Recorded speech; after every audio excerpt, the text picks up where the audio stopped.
Today I want to share my reflection on the mental health content presented during the talk.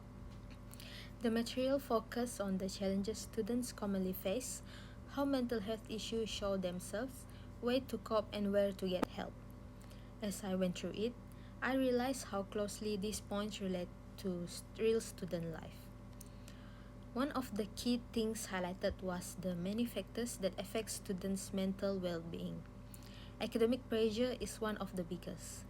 With heavy coursework, deadlines, and the pressure to perform, it's easy to feel overwhelmed.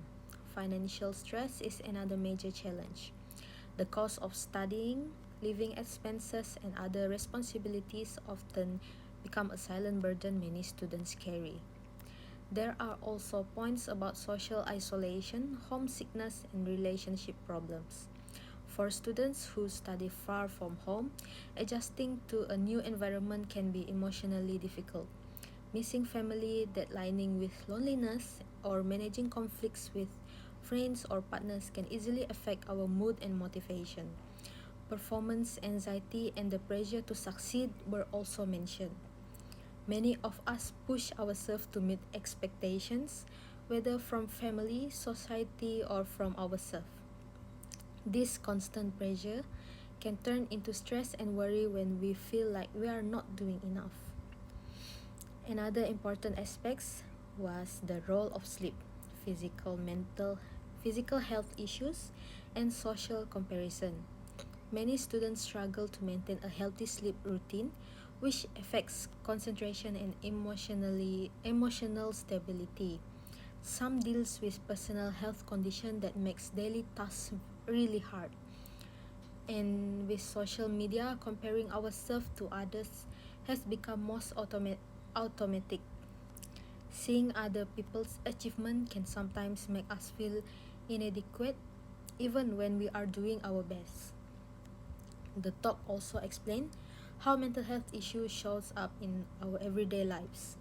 The sign can appear in our thoughts, emotions, behavior, and even in our physical reactions. For example, difficulty concentrating, feeling unusually tired, losing interest in things we normally enjoy, or becoming easily irritated. Sometimes we didn't notice this sign because we are busy, but recognizing them early is important. I also found the list of different mental health conditions meaningful. It included conditions such as depression, anxiety disorder, bipolar disorder, ADHD, OCD, personality disorders, autism spectrum disorder, eating disorders, and internet addiction. This made me understand that mental health issues come in many forms and each person's experience is different. It also reminds us that these conditions are real medical issues, not flaws or weakness. The coping strategies shared in the material were very practical. Cognitive behavioral techniques, mindfulness relaxation exercises, lifestyle adjustment, and social support are all highlighted. These are all strategies that anyone can try. For example, taking time to breathe, organizing our tasks, getting enough sleep, staying physically active, and confining in someone we trust. This small step can help us to manage our stress better and maintain a healthier mindset.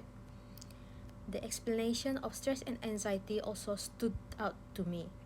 Stress happens when pressure becomes too much to handle, while anxiety is when worry becomes excessive and hard to control. The symptoms such as restlessness, fatigue, muscle tension, and difficulty focusing were clearly explained. Understanding this helps us realize that feeling overwhelmed is not something to ignore.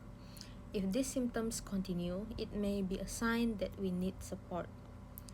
Towards the end, the talk emphasized the importance of seeking help. There are professionals such as counselors, clinical psychologists, and psychiatrists who can provide guidance and support. There are also university services, hotlines, and community resources available. Knowing this makes it easier to reach out when things get too heavy. It's a reminder that we don't have to face struggles alone. Overall, the content gives me a clearer understanding of what affects students' mental health and how important it is to acknowledge our feelings. It taught me that mental well-being is something that needs attention, just like physical health. By recognizing a sign early, using healthy coping strategies, and reaching out for help when necessary, we can build resilience and take better care of ourselves. Most important, it reminds me that talking about mental health is not something to be ashamed of. The more we up, the more we open up and support each other, the stronger our community becomes. I think that is all from me. Thank you.